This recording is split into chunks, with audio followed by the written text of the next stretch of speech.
deduktif ini ada silogisme kategoris sama hipotetis gitu ya. Nah, nanti di sini pembahasannya kita akan melihat bagaimana sih penerapan untuk logika deduktif begitu. Nah, seperti yang kalian ketahui kalau, di dalam logika deduktif, dia pendekatan penalarannya itu dari general menuju ke spesifik, begitu ya. Jadi, kalau misalkan dilihat itu premis-premisnya di logika deduktif, kalau premisnya itu benar, otomatis tuh hasilnya itu, eee argumen ataupun hasil penalarannya itu akan valid dan benar. Jadi, total kesimpulannya dipastikan premisnya adalah benar. Itu logika deduktif, gitu ya. Nah, di dalam, eee, logika deduktif, kalau kita ketahui itu ada istilah beberapa istilah gitu ya. Ada a priori, itu tidak bersandar atau berdasar pada observasi empiris gitu ya. Kemudian ada tautologis, jadi kesimpulan itu sudah tersirat di dalam premisnya. Kemudian ada analitis, itu menarik kesimpulan dengan hasil analisis yang, didapat dari data-data atau proposisi yang ada, begitu ya. Jadi data dikumpulkan, kemudian, ditelaah lebih lanjut, kemudian dianalisis, itu otomatis hasilnya adalah hasil dari analitis, gitu. Nah, di dalam logika deduktif itu ada silogisme kategoris sama hipotesis, gitu ya. Kalau silogisme kategoris, itu dia bentuk penalaran deduktif. Jadi kalau kalian lihat, oh ini deduktif berarti dari general ke khusus gitu ya. Maka dilihat premis satu-satu gitu. Termasuk eh, apa namanya? Perbandingan antara dua premis, apakah duanya itu bisa dilihat secara general atau khusus begitu ya. Tapi kalau deduktif biasanya itu dia diawali dari premis yang general, umum, baru nanti, apa, muncul kekhususan. Jadi misalkan kita ngomong, eee, makhluk makhluk hidup gitu ya, bisa bernafas dan, apa, ya contohnya misalnya bisa bernafas gitu kan. Nah, kemudian rizki adalah manusia gitu kan. Makhluk hidup kan ada manusia, hewan, tumbuhan gitu kan ya. Berarti semuanya itu bernafas gitu kan. Nah, itu contoh contoh hubungan. Berarti intinya adalah rizki ya bernafas karena dia makhluk hidup bisa bernafas misalkan seperti itu. Contoh salah satu contohnya. Nah, kalau misalkan kita lihat silogisme kategoris itu gimana? Namanya kategoris berarti dia ada 2 premis tapi satu kesimpulan. Jadi misalkan dia menggunakan proposisi kategoris A, E, I, O, ataupun yang lainnya gitu ya. Dia bisa menyatakan hubungan inklusi atau eksklusi antar kelas kategori. Jadi kalau misalnya dilihat 2 perputaran premis yang berbeda tapi dia bersinggungan, gitu ya. Nah, itu bisa dilihat hubungan eksklusinya apa, hubungan inklusinya apa. Biasanya di dalam silogisme kategoris, dia memiliki apa, bisa minimal 2 ya, 2 atau lebih gitu ya. Nah, atau term itu premis dasar gitu ya, premis konsep dasarnya gitu ya, yang di dalamnya, di kategoris itu dia muncul premis dasarnya itu ada 2, jadi muncul 2 kali masing-masing.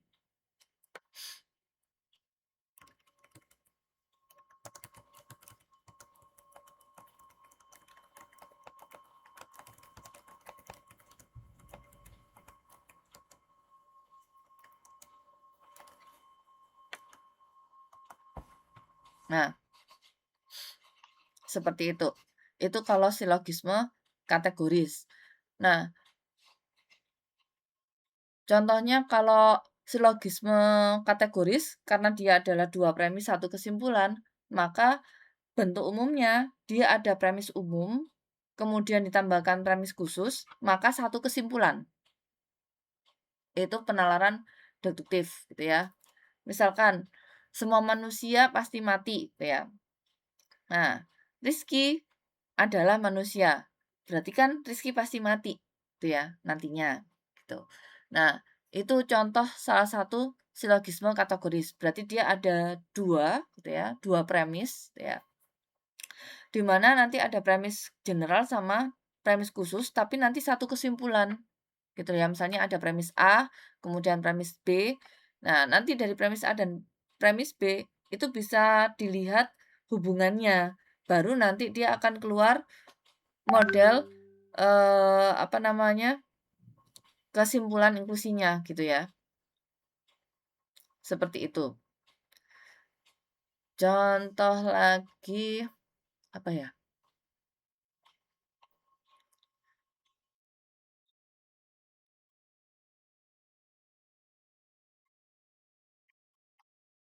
Kelap ya. Mmm. Ya, misalkan, eee, kucing menggunakan kaki depannya, ketika memakan daging misalkan. Nah, kemudian meow adalah kucing rumahan misalkan kayak gitu. Nah, berarti kan meow kalau makan daging dia menggunakan kaki depannya, misalnya seperti itu.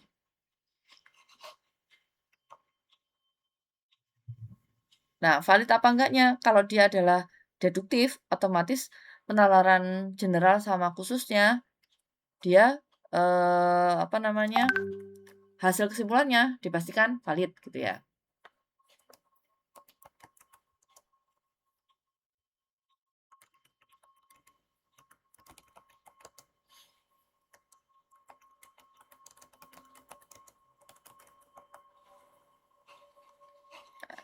Dilanjutkan lagi. Nah, struktur term silogisme kategoris gitu ya, itu ada term mayor, ada term minor, ada term menengah, tuh. Kalau misalkan dia adalah term mayor gitu ya, maka predikat dalam kesimpulan itu menggunakan premis mayor. Kalau term minor, itu subjek dalam kesimpulan itu menggunakan premis minor. Nah, kalau term menengah berarti yang digunakan itu penghubung di antara kedua premisnya. Jadi hilang di kesimpulan. Jadi misalkan kalau premis mayor dia M plus P gitu ya. Nah, premis minor itu S yang dilihat di dalam kesimpulannya, S plus M. M itu informasi gitu ya. M itu penghubung di antara kedua premisnya. Nah, kalau kesimpulan berarti dia balik kesimpulan awal, S plus P-nya gitu ya. Ya sama seperti tadi ya. Manusia eh ini membutuhkan air gitu kan ya. Rizky adalah manusia, berarti kesimpulannya Rizky membutuhkan air, ya, misalkan seperti itu. Contoh lagi misalkan apa ya? eh ini, semua kendaraan bermotor membutuhkan bahan bakar, gitu ya. Kemudian motor Honda adalah kendaraan bermotor, berarti motor Honda membutuhkan bahan bakar. Contohnya seperti apa lagi ya? Eh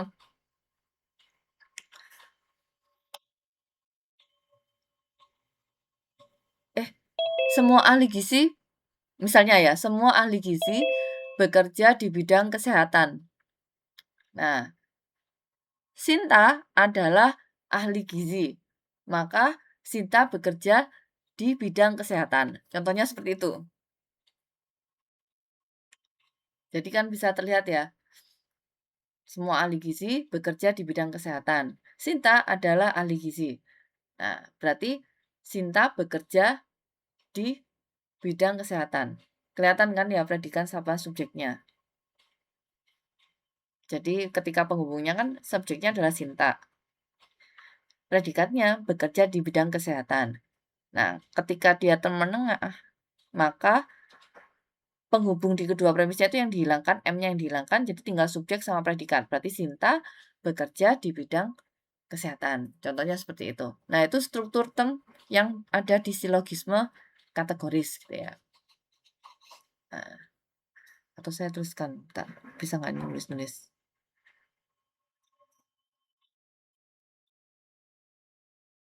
Oh,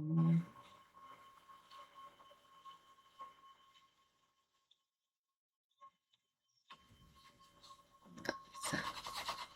Oh, bisa kalau yang misalnya ini ya, apa, pakai whiteboard. Nah, contohnya ya nggak apa-apa lah.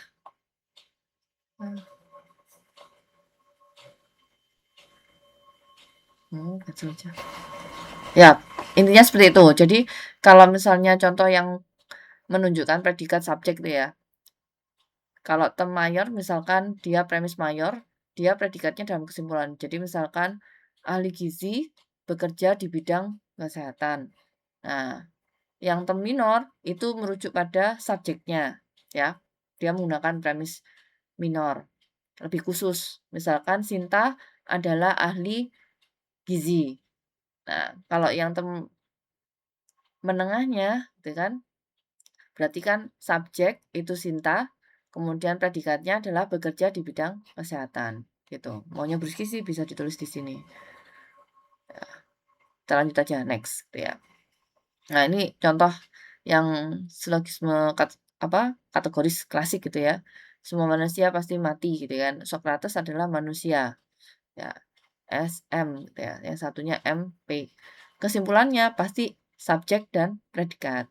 Nah, Socrates pasti mati. Nah, ini secara implikasi logisnya dia tidak terpisahkan dari premisnya yang utama tadi ya.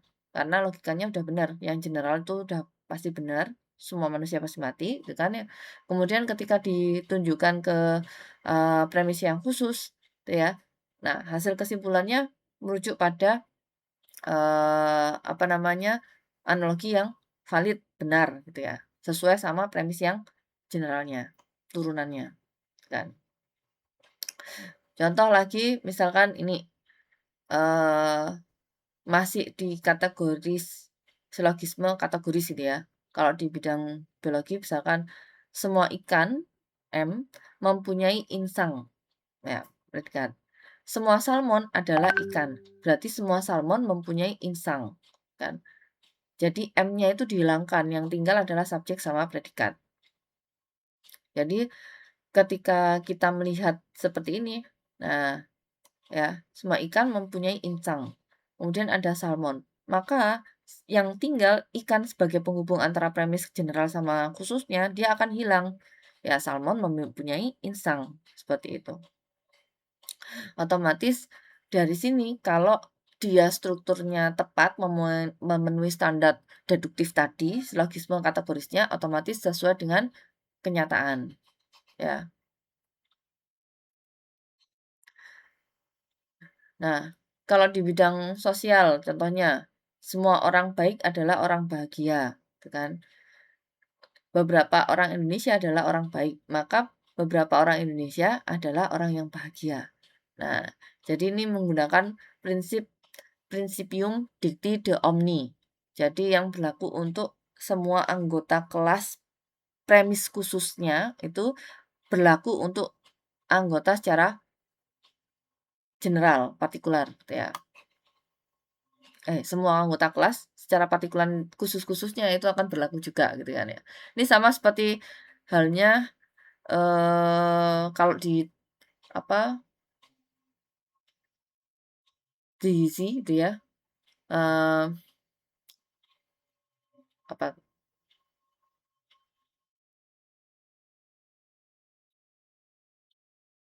semua tanaman mangga membutuhkan air misalkan.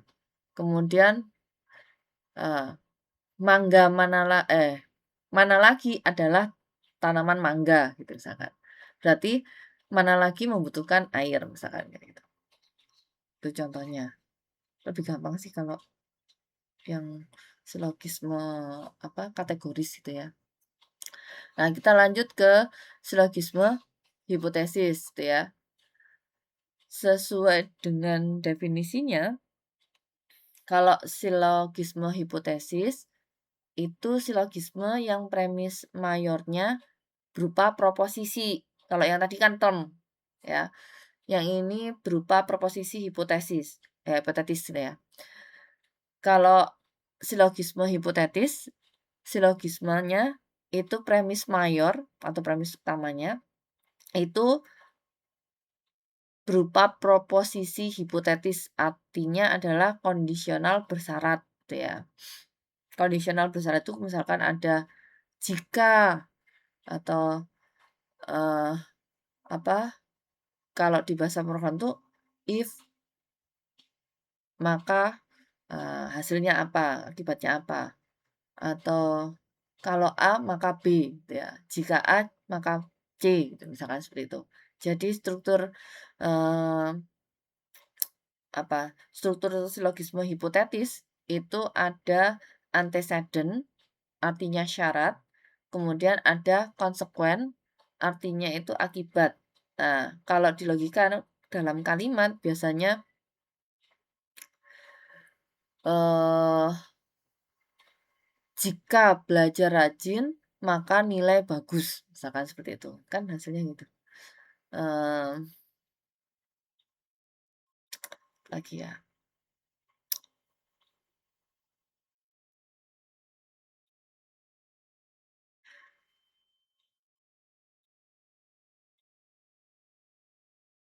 jika makan berlebihan maka maka apa? Jika makan berlebihan,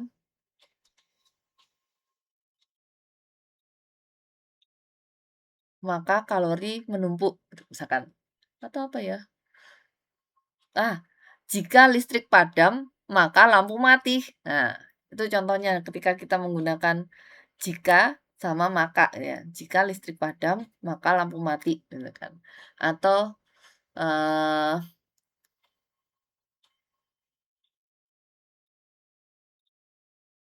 ya, jika hujan turun, maka tanah basah gitu ya. Atau jika hujan turun maka banjir ya, jangan kayak gitu. Jadi jika, eee, apa ya, ya jika belajar giat maka nilai bagus.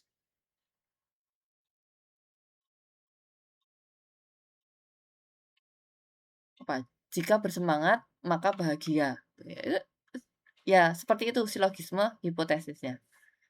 Jadi bergantung pada hubungan antara syarat gitu ya, sama akibat yang ada di dalamnya. Jadi strukturnya ada antecedent, if, jika gitu ya, sama konsekuen, hasil gitu kan. Jadi maka gitu kan.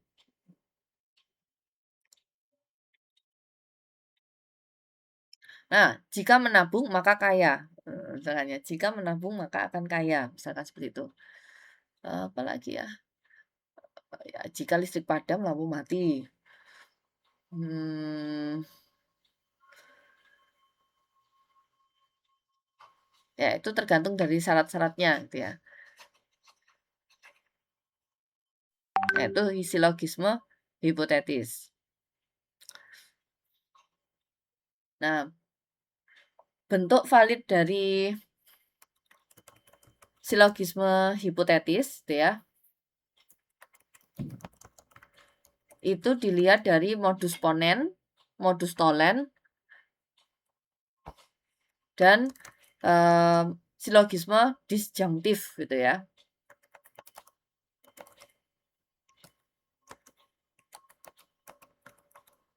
Nah, kalau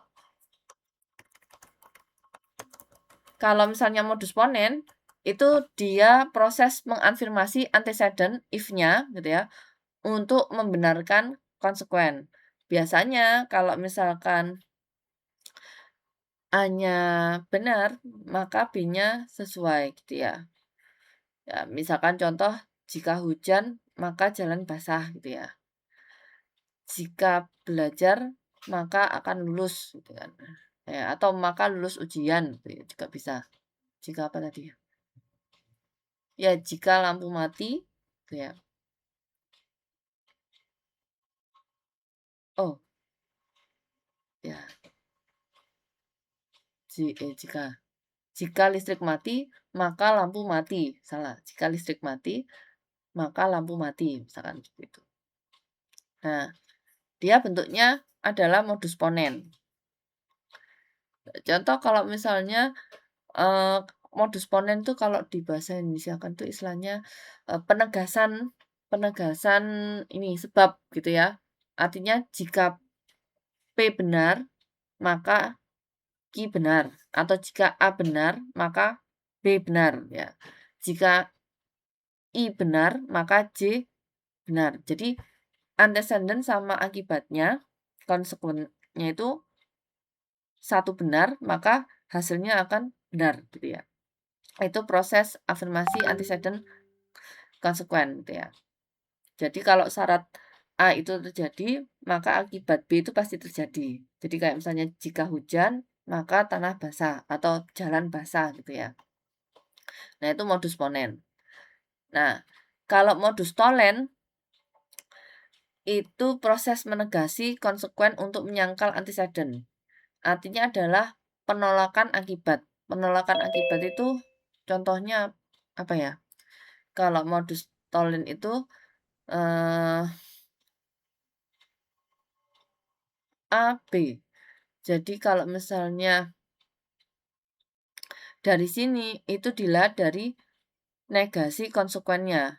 Jadi B-nya yang dilihat kalau modus tolen. Jadi kalau B-nya tidak benar, maka A-nya itu jadi tidak benar.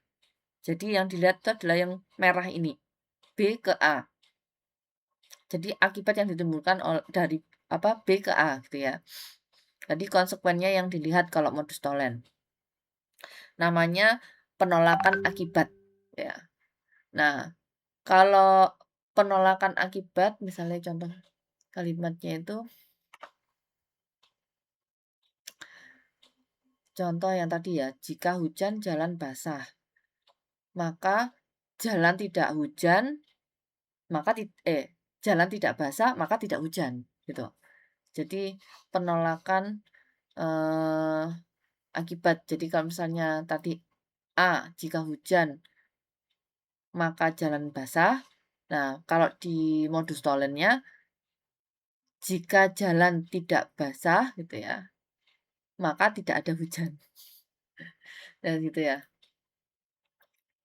Contoh, eh, ada api menghasilkan panas ya. Berarti jika ada api, maka panas gitu kan. Maka modus tolennya itu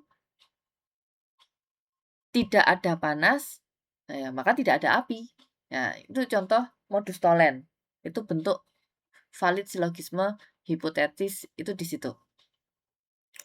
Nah, sudah paham ya untuk yang modus ponen sama modus tolen?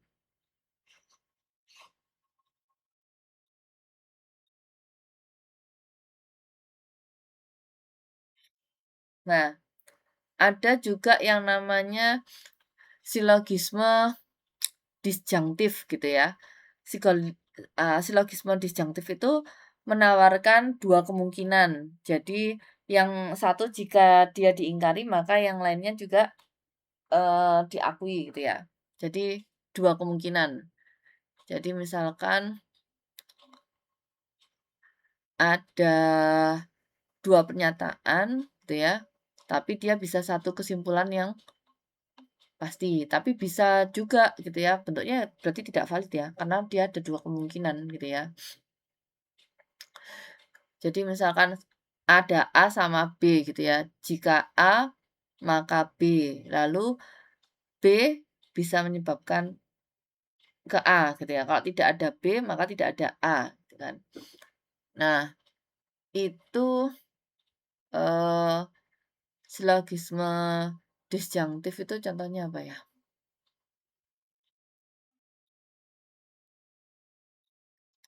Contoh 2 hal. Nah, jika menabung maka punya uang. Jika punya uang, maka bisa membeli barang, misalkan seperti itu. Nah, berarti kan intinya jika menabung maka bisa beli barang. Nah, contohnya seperti itu. Itu dua kemungkinan. Jika menabung punya uang, jika punya uang bisa membeli barang, maka Hasilnya itu jika menabung bisa beli barang gitu. Nah, maka bisa beli barang. Terus apa lagi ya? Eee, ah, jika hujan maka jalan basah. Jika jalan basah, maka jalan licin, gitu ya. Berarti jika hujan, maka jalan licin. Jadi menawarkan 2 kemungkinan gitu ya. Nah, kalau misalnya yang satunya itu tidak digunakan, misalnya jalan basah tidak digunakan, maka dia akan merujuk pada satu kemungkinan yang diakui. Ya contohnya itu, jika hujan maka jalan licin. Nah, sepertinya itu. Itu silogisme disjunktif.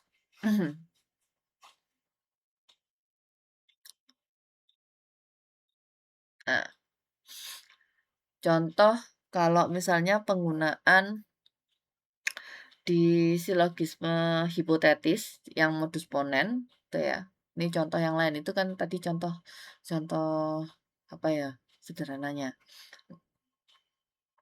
Nah ini, eee, misalkan gitu ya, kalau silogisme hipotetis yang modus ponen, berarti kan jika A maka B, A-nya benar maka B-nya ikut benar, gitu kan ya. Nah contohnya yang A ini premis mayor, maka B-nya itu premis minor. Kenapa? Soalnya kan A itu kan general, yang B itu yang khusus. Karena ini adalah logika deduktif. Ya. Nah, premis mayor misalkan contoh, jika banyak sampah tidak terurus, itu A-nya, ya, maka kualitas kesehatan akan menurun. Gitu ya. Nah, jika banyak sampah tidak terurus, maka kualitas kesehatan menurun.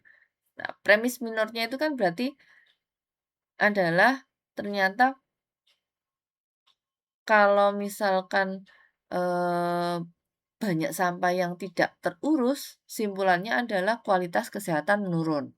Karena dia, apa namanya, antecedent-nya itu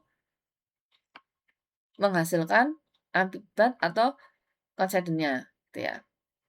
Jadi validitas bisa tercapai karena premis minornya itu mengkonfirmasi atau mengafirmasi, gitu ya, sesuai dengan syarat, di mana kalau syaratnya benar, maka hasil kesimpulannya adalah benar dan ketika ditarik sesuai gitu ya.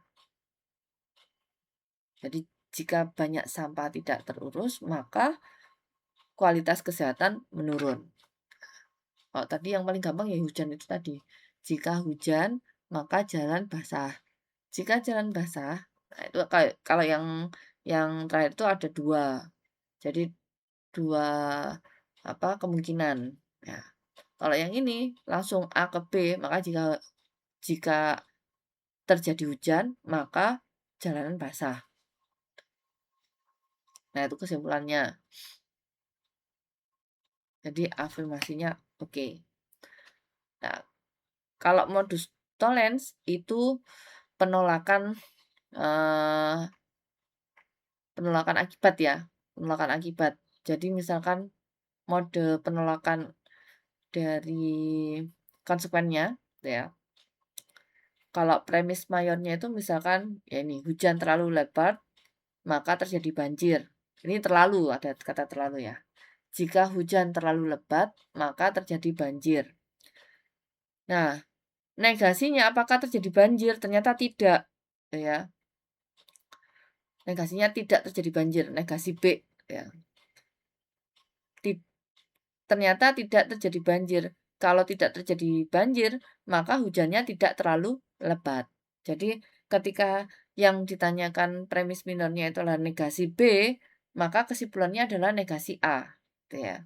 Jadi negasi itu penolakan, maka ketika dia negasinya itu dari penolakan akibatnya, maka yang antecedent-nya ikut negasi juga, gitu ya. Jadi sama-sama. Kalau tidak B, maka ya juga tidak A. Ya, contoh misalkan yang tadi itu. Jadi jika hujan terlalu lebat, maka akan terjadi banjir. Tidak terjadi banjir, maka tidak terjadi hujan yang sangat lebat. Gitu ya.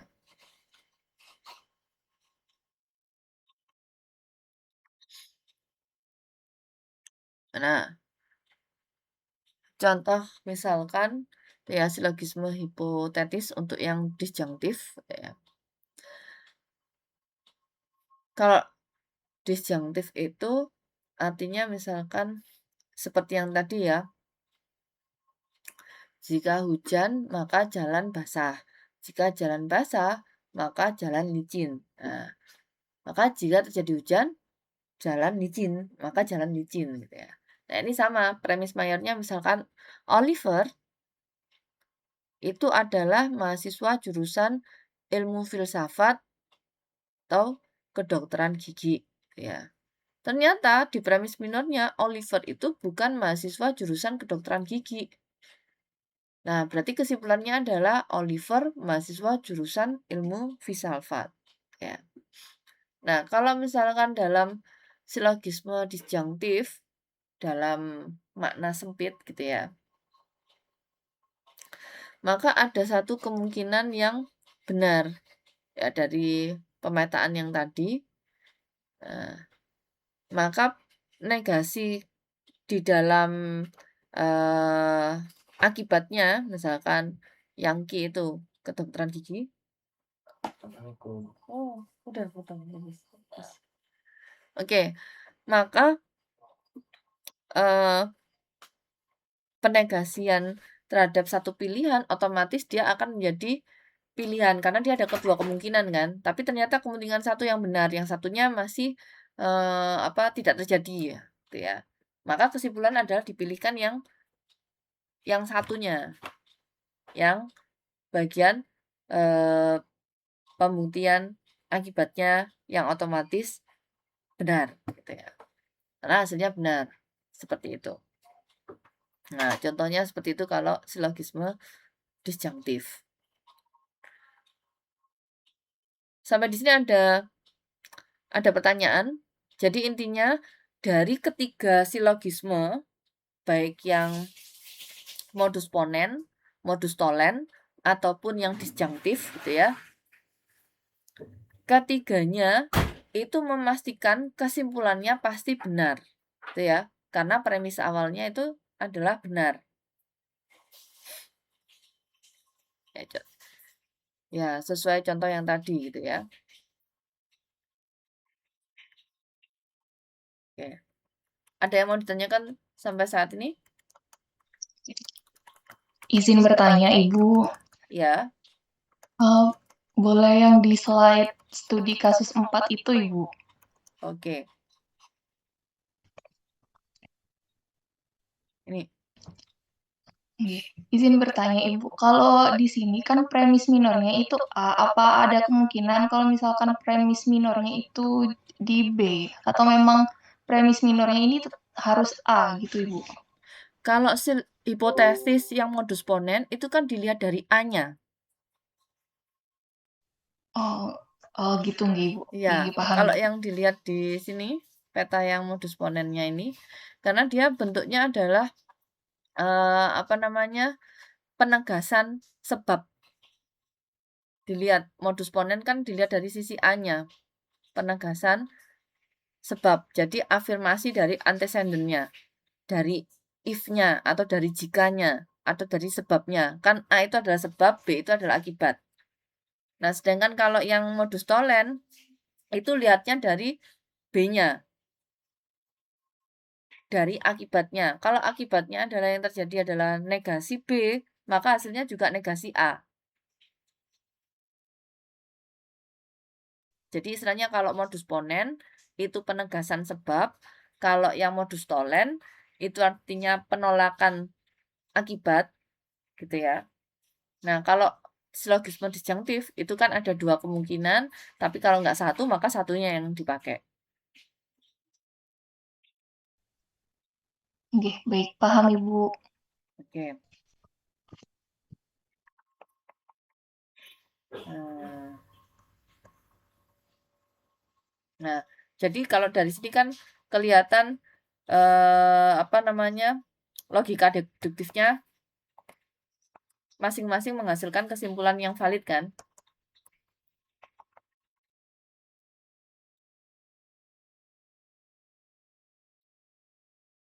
Nah, jadi sudah jelas ya?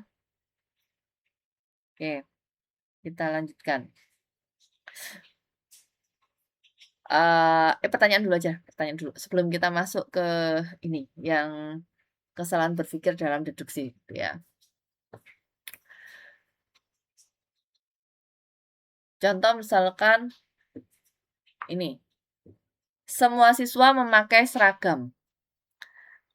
Budi tidak memakai seragam. Jadi yang dapat disimpulkan apa? Dan termasuk bagian yang mana dari ini? Ini aja. Tipe yang mana? Pertanyaan saya tadi. Jadi semua siswa memakai seragam. Budi tidak memakai seragam. Apa yang dapat disimpulkan?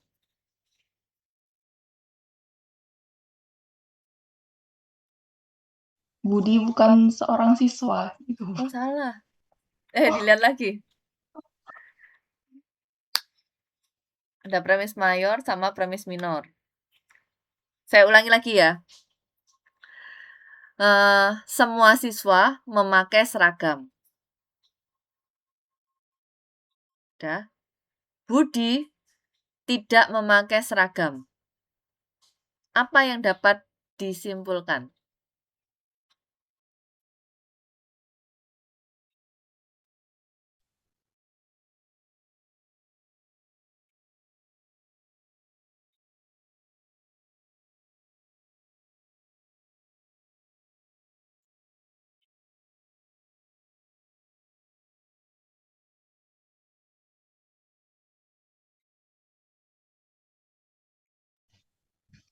Semua siswa memakai seragam.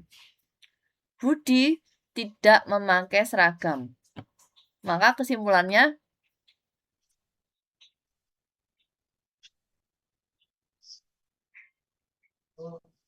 sebagian siswa tidak memakai seragam. Salah. Oke, mendekati. Jadi kesimpulannya adalah semua siswa tidak memakai seragam. Siap, Bu. Nah, termasuk apa ini? Modus ponen, modus tolen, atau silogisme disjunktif? Modus tolen sih. Oke, modus tolen. Karena tadi itu adalah negasi atau penolakan dari akibat kan. Yang A itu adalah semua siswa memakai seragam. Nah, Budi tidak memakai seragam. Berarti semua siswa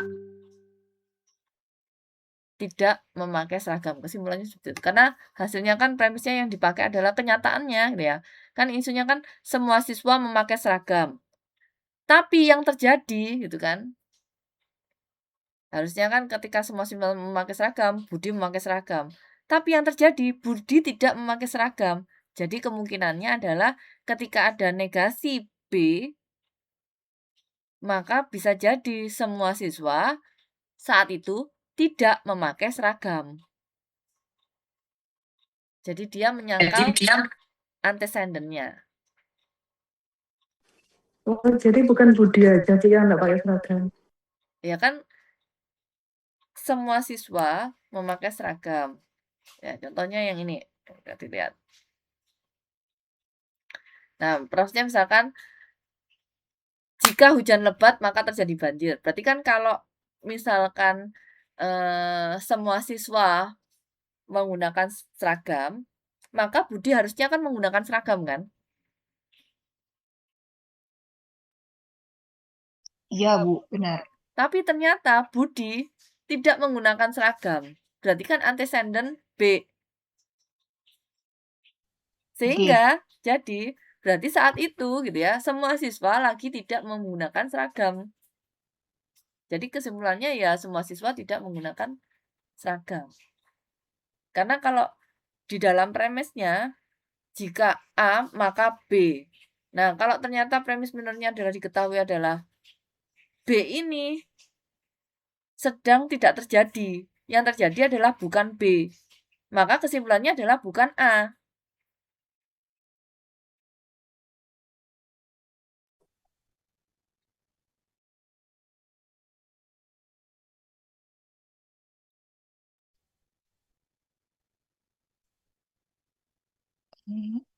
Paham Ibu.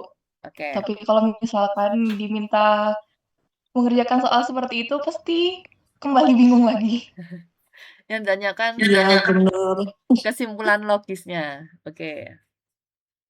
Nah, kita balik lagi. Ya, di sini ya. Soalnya. Jika makan sehat, maka tubuh kuat.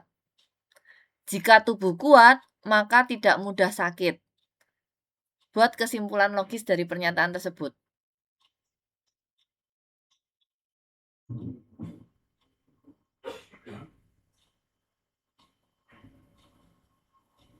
Bisa diulang soalnya barusan Ibu. Oke. Jika makan sehat, maka tubuh kuat. Saya tuliskan di chat aja.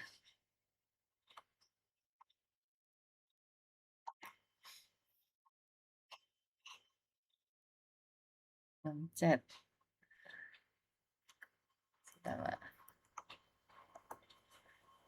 Oke.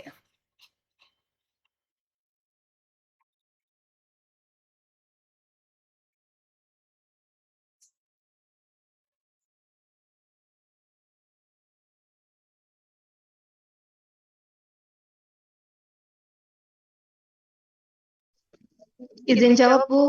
Oke, silakan. Jika makan sehat, maka tidak mudah sakit. Oke. Jika makan sehat, maka tidak mudah sakit. Nah, itu kesimpulannya. Nah.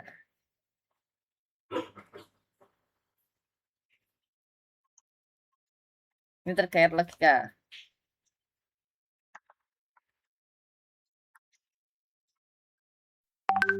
Berarti itu termasuk yang apa? Yang nomor 1 tadi? Modus ponens sih. Yang mana ya? Yang barusan modus ponens. Dia menawarkan 2 kemungkinan loh. Oh, berarti silogisme disjungtif, Bu. Iya. Dia termasuk yang disjunktif. Nah, kalau yang ini?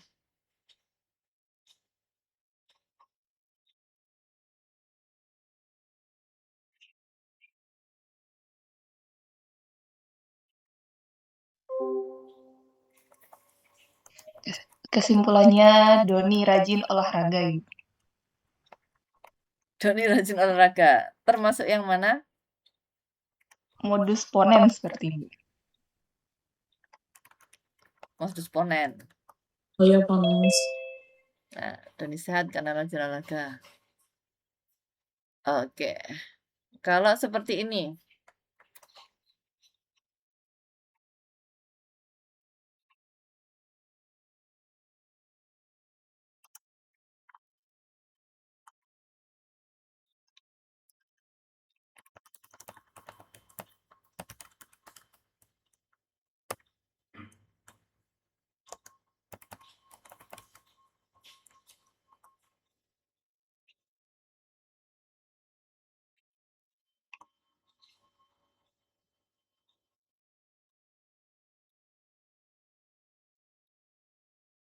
Oh, tapi kalau disjunktif tuh lebih banyak 2 kemungkinannya itu menggunakan atau. Kalau nggak dilakukan yang pilih A, maka pilih yang B. Biasanya gitu. Dan ya, ujian dilakukan pada hari Jumat. Oke. Ya, ujian dilakukan. Ya, sip. Oke.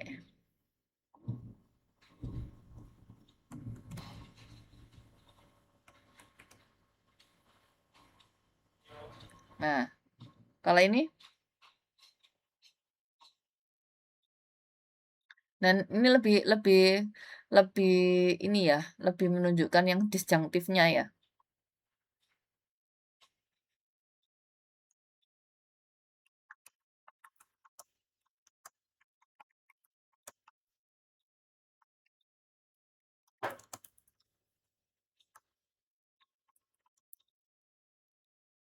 Oke, berarti sudah mulai bisa semua ya?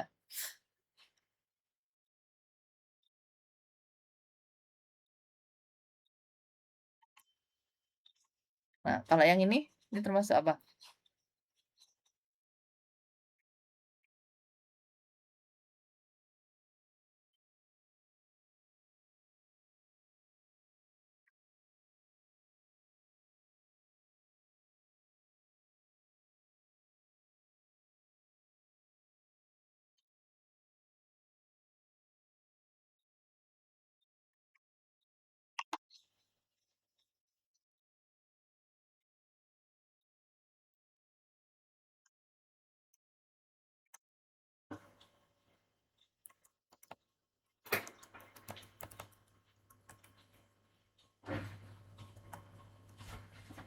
Nah, pertanyaannya kalau misalnya mau dirubah menjadi modus tolen seperti apa?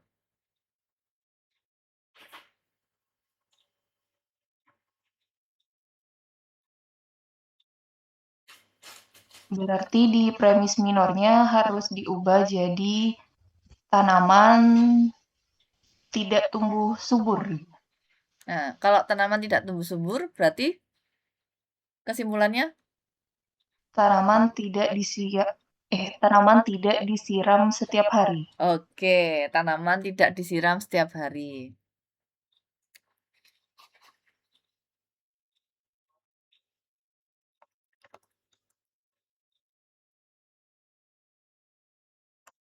Nah, kalau ada seperti ini, kesimpulannya?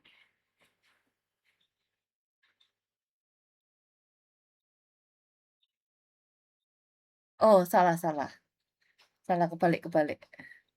Saya ralat. Harusnya yang B ya. Kenyataannya dia tidak sukses.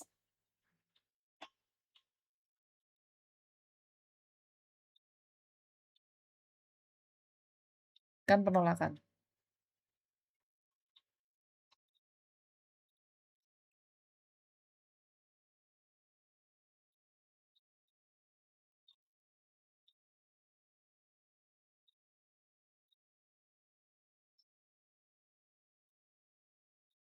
Ya, dia tidak bekerja keras. Contoh seperti ini lagi. Ini yang modus tolen. Kalau ada kata tidak itu udah dilihat hasilnya.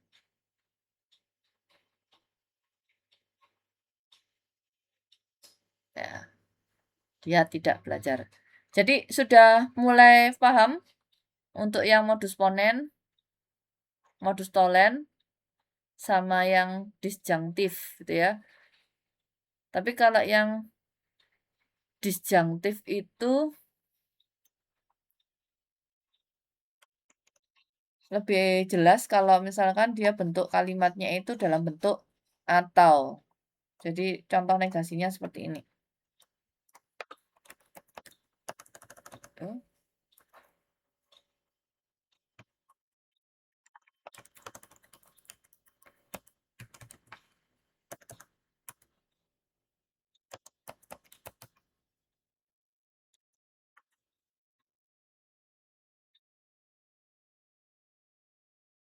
Jadi kalau lebih jelas tuh kelihatan kalau di dalam kalimatnya itu dua kemungkinannya itu dalam bentuk atau.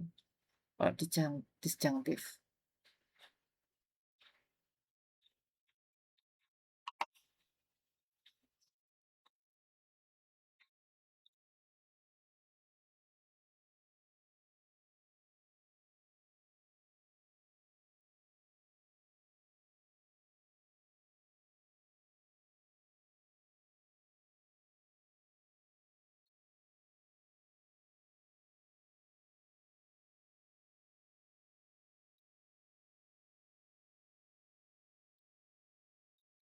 Oke, berarti kesimpulannya adalah lampu ada listrik. Nah, oke, berarti udah mulai bisa ya. Oke, kita lanjutkan berarti. Nah, berarti sudah nggak ada pertanyaan ya?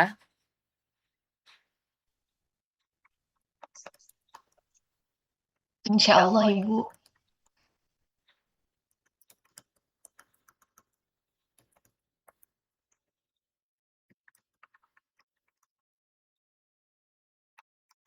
Nah, ini kita lanjutkan ke kesalahan berpikir gitu ya.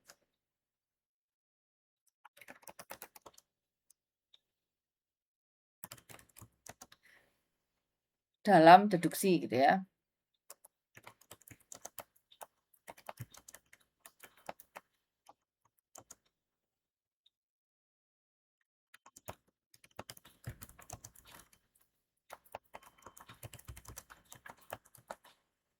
Nah, kalau misalkan kita ngomong kesalahan berpikir, berarti logikanya salah.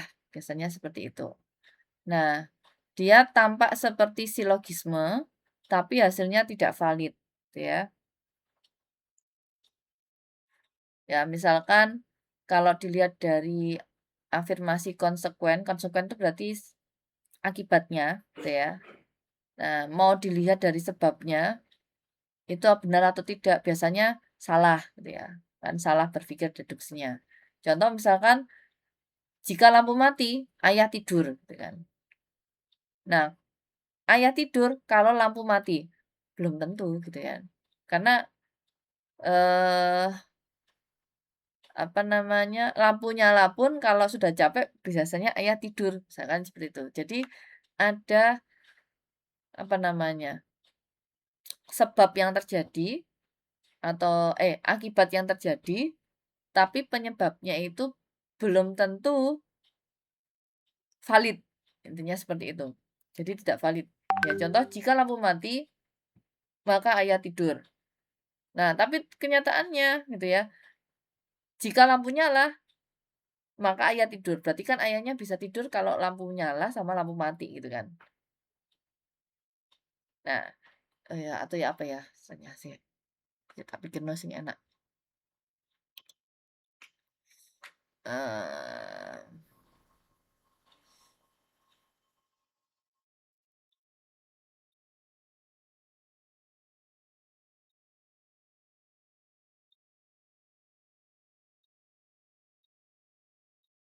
hmm, karena nggak ada keterangan kalau ayahnya tidur apa namanya tidak bisa lampu nyala gitu ya. Kalau ketika lampu nyala misalnya kayak gitu. Hanya apa? Oh iya ya, oke oke. Sini. Oke, kita ulangi ya. Jadi contohnya tadi, contoh yang lain kayak apa ya?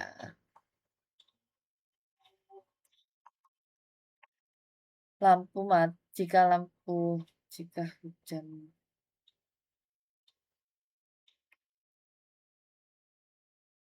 apa ya?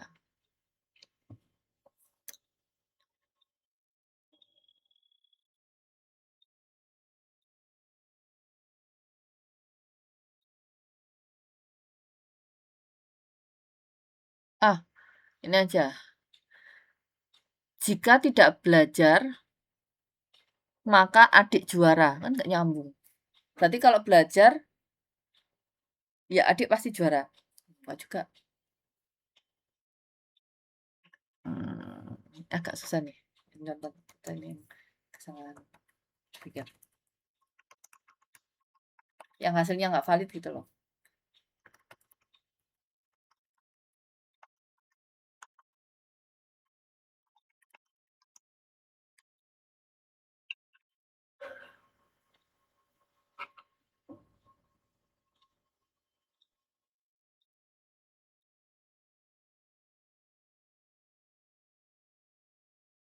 Ya, misalnya lampu mati sama ayah makan tuh ya.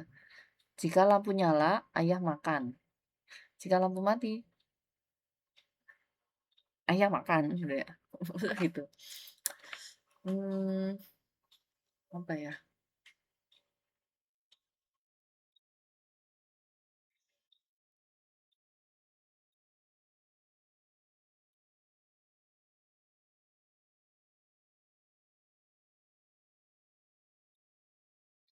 Bahasa yang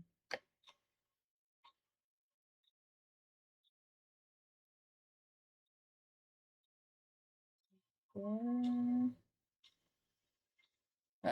negasi lebih gampang yang antecedent. Jadi contoh yang negasi antecedent itu lebih gampang. Misalnya guru pandai, jika guru pandai, maka murid pandai.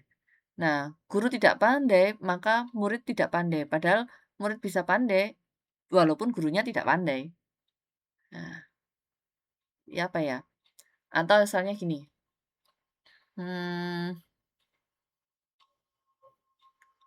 Kamu ikut organisasi atau tidak akan sukses. Nah, ya. Ternyata, ya, Andi tidak ikut organisasi. Berarti kesimpulannya, masa Andi tidak akan sukses? Padahal kan kesuksesan bukan berarti harus ikut apa tidak ikut organisasi atau ikut organisasi ya tidak menjamin bahwa orang itu sukses atau tidaknya gitu loh. Paham nggak?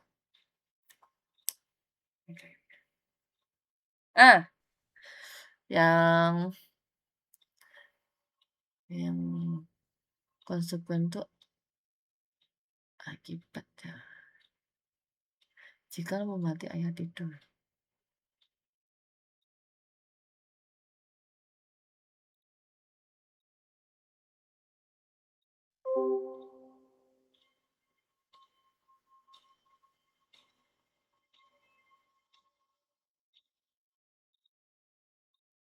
Nah, contoh saya nih, jika hewan bisa terbang, misalnya ya, contoh afirmasi konsekuen, jika hewan bisa terbang, nah, tak tulis saja, ya,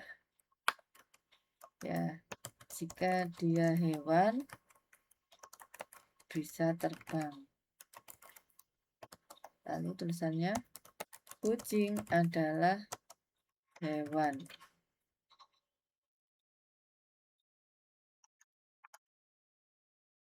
Jika hewan bisa terbang dan kucing adalah hewan. Tapi hasilnya nyatanya tidak valid. Nah, bahwa kucing tidak bisa terbang. Nah, maksudnya Bu Rizky itu kayak gini nih. Nah, itu kesalahan berpikir kalau di dalam deduksi. Karena deduksi itu kan kalau premisnya benar, pasti hasilnya benar kan, kesimpulannya benar. Nah, tapi kalau yang Diana, jika hewan bisa terbang, kucing adalah hewan. Nah, kenyataannya kan kucing tidak bisa terbang, maka hasilnya adalah tidak valid. Nah, ketika ngomong hasilnya tidak valid, walaupun dia tampak seperti silogisme, ya hasilnya tidak valid, maka dia adalah kesalahan berpikir dalam deduksi. Nah, contohnya seperti itu. Bisa dipahami nggak? Paham, Ibu. Nah, kalau itu yang konsekuennya. Kalau misalkan yang antecedentnya ya tadi, jika guru pandai, murid pandai. Nah, ketika guru tidak pandai, apakah murid tidak pandai? Padahal ketika guru tidak pandai pun murid juga bisa pandai. Gitu loh. Ya, jadi afirmasi. Oke, siap-siap. Jadi dari negasi antecedent, sebabnya itu dilihat. Gitu ya. Oke. Nah, ini kalau di silogisme deduktif kan dia harus valid, dia harus benar. Karena generalnya pasti valid, berarti hasilnya kesimpulannya pasti benar. Kalau premisnya benar, berarti hasil kesimpulannya valid, kayak gitu ya. Jadi argumen itu kan bisa dilihat dari premis mayor, premis minor yang terjadi, maka bisa disimpulkan. Nah, dari materi Rizky hari ini, gitu ya, deduktif itu ada 2, silogisme kategoris sama silogisme hipotesis, di mana dia mencapai hasil yang valid atau benar. Kalau misalnya hasilnya adalah tidak valid seperti tadi, maka dia adalah penyebab kesalahan berpikir di dalam deduktif, ya, walaupun tampak seperti silogisme. Pondasinya adalah tetap ya analitis atau a priori, kesimpulan yang tidak terbantahkan karena dia harus valid, benar secara logika. Kemudian strukturnya dia memiliki hubungan kelas kategoris gitu ya, atau hubungan sebab akibat dari hipotetis tadi ya. Nah, pengujiannya itu yang menyebabkan hasil kesimpulannya. Apakah kesimpulan kritisnya itu menghasilkan argumen yang valid gitu ya. Kalau valid maka dia deduktif gitu ya. Nah, tugas kalian dari sini, ya ini sudah selesai. Tugas kalian untuk perkuliahan ini berikan ya contoh mungkin agak susah kalau yang kesalahan berpikir ya. Jadi masing-masing berikan 3 contoh kan tadi udah dicontohin sama Bu Rizky banyak tuh. Yang pertama untuk silogisme kategoris, kemudian silogisme hipotetis gitu ya. Masing-masing 3 contoh. Kemudian kesalahan berpikir di dalam deduktif. Ya. Jadi contoh 3 silogisme kategoris, 3 contoh silogisme hipotetis, kemudian 3 contoh kesalahan berpikir. Ya, contohnya yang dicontohkan tadi ya, contoh yang lampu itu ya. Ya, contoh yang lagi kayak tampak seperti silogisme ya, jika hewan bisa terbang, kucing adalah hewan. Ternyata hasilnya kucing tidak bisa terbang gitu ya. Nah, berarti kalau misalnya hasilnya berarti kan kucing bisa terbang. Padahal kenyataannya kan kucing tidak bisa terbang. Maka itu kesalahan berpikir gitu ya di dalam deduktif. Jadi ada 3 itu. Jadi tugasnya saya tulis tugas Anda. Yang pertama adalah berikan 3 contoh silogisme kategoris. Kemudian berikan 3 contoh silogisme hipotetis.